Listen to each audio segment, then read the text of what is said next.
Hallo Leute, ich bin Katja und ihr seht Deutsch für euch.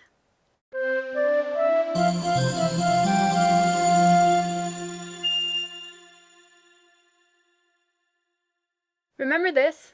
So, the adjective here is nothing but an attribute for the noun. That is why we call this way of using it attributiv. For using adjective this way, or at least for using them correctly, you have to be aware of the following things. The gender of the noun it goes with, the number of the noun it goes with, the case of the noun it goes with, and the ending indicated by these three things. Hold, what? Wait, what? Endings? That's right, kids! More endings.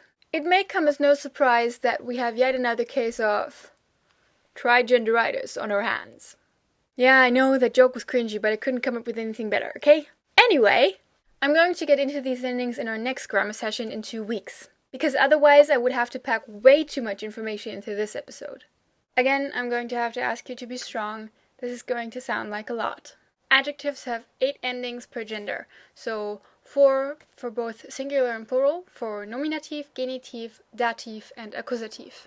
Plus another 8 for the indefinite articles and their plural form, the Nullartikel, so the zero article, which just means there isn't one except maybe in the grammatical sense. So we end up with 16 endings per gender. Times 3, that's a whopping 48.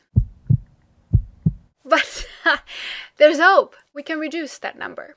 Let's take a look using the adjective schwarz and our 3 examples, der Hund, die Katze, and das Pferd. Before we get started though, make sure you rewatch the episode on how to decline articles and nouns, because I will not be explaining that part in this episode again. We're focusing entirely on the endings of adjectives this week. So for the male combination, der schwarze Hund, we have the following forms. For the definite singular forms, der schwarze Hund, des schwarzen Hundes, dem schwarzen Hund, den schwarzen Hund. For the indefinite singular forms, ein schwarzer Hund, eines schwarzen Hundes, einem schwarzen Hund, einen schwarzen Hund. For the definite plural forms, die schwarzen Hunde, der schwarzen Hunde, den schwarzen Hunden, die schwarzen Hunde. And lastly, for the indefinite plural forms, schwarze Hunde, schwarze Hunde, schwarzen Hunden und schwarze Hunde. See what happened there? We should have had a total of 16 endings for schwarz in this example already, but in reality we ended up with only 3. Of course, the tricky part is remembering which one goes where. But let's take a look at the other 2 before I get back to that. So, moving on to die schwarze Katze. Singular definite forms. Die schwarze Katze. Der schwarzen Katze, der schwarzen Katze, die schwarze Katze. Singular indefinite forms. Eine schwarze Katze, einer schwarzen Katze, einer schwarzen Katze, eine schwarze Katze. Plural definite forms. Die schwarzen Katzen, der schwarzen Katzen, den schwarzen Katzen, die schwarzen Katzen. And lastly, plural indefinite forms. Schwarze Katzen, schwarzer Katzen, schwarzen Katzen, schwarze Katzen.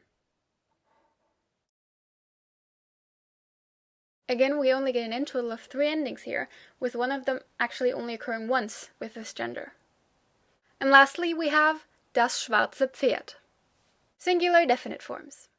Das schwarze Pferd, des schwarzen Pferdes, dem schwarzen Pferd, das schwarze Pferd. Singular indefinite forms.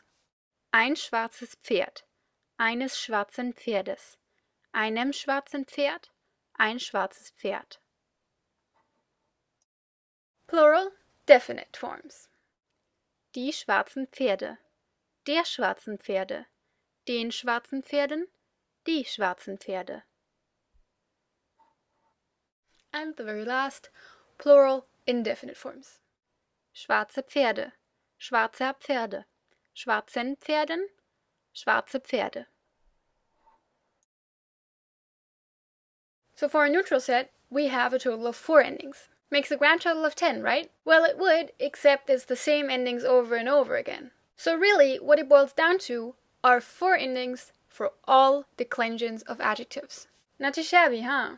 So just to make that clear again, these 4 endings are enough for all declensions of all adjectives there are. The only exceptions to this rule are adjectives that aren't even declined, like one of the ones that we learned last week, which would be super. So if you wanted to say a super horse, you wouldn't say ein superes Pferd, but you would say ein super Pferd. I don't know why that is, but you don't decline super. It's not gradable either, but that's the topic of the grammar episode in 2 weeks. Anyway, it gets even easier. Here, have a chart. If we put all endings next to each other in a table, we can see there are not only similarities in the endings themselves, but also for a vast majority of where which one is used. Our 4 endings are, just to sum up, E, N, R, and S. So, in E, En, Er, and Es. First observation. There is only one definite plural form that is the same for all 3 genders, and on top of that, for all 4 cases. It's all N. Whee! Next observation.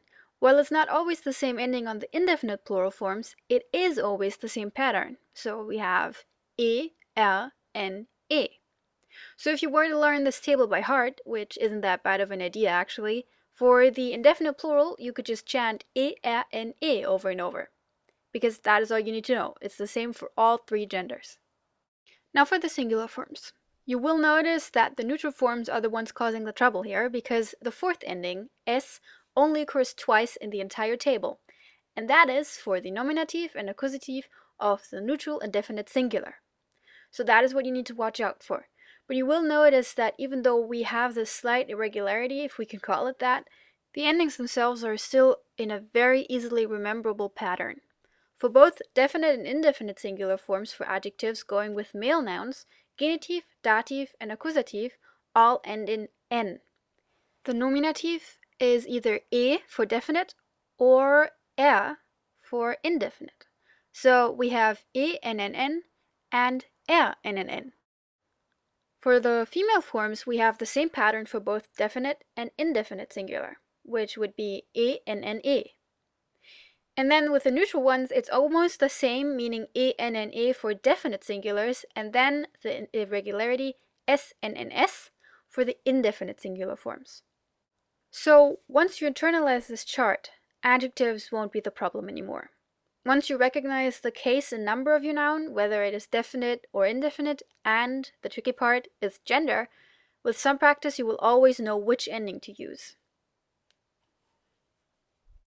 Big intimidating topic, hopefully condensed into a less intimidating lesson.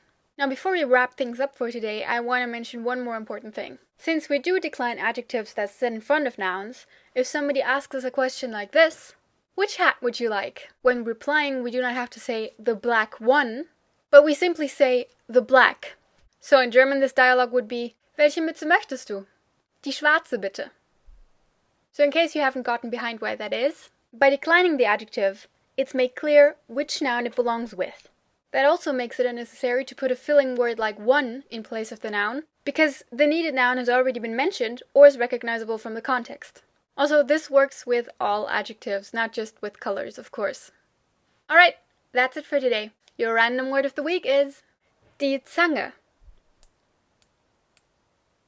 Bis nächste Woche. Tschüss!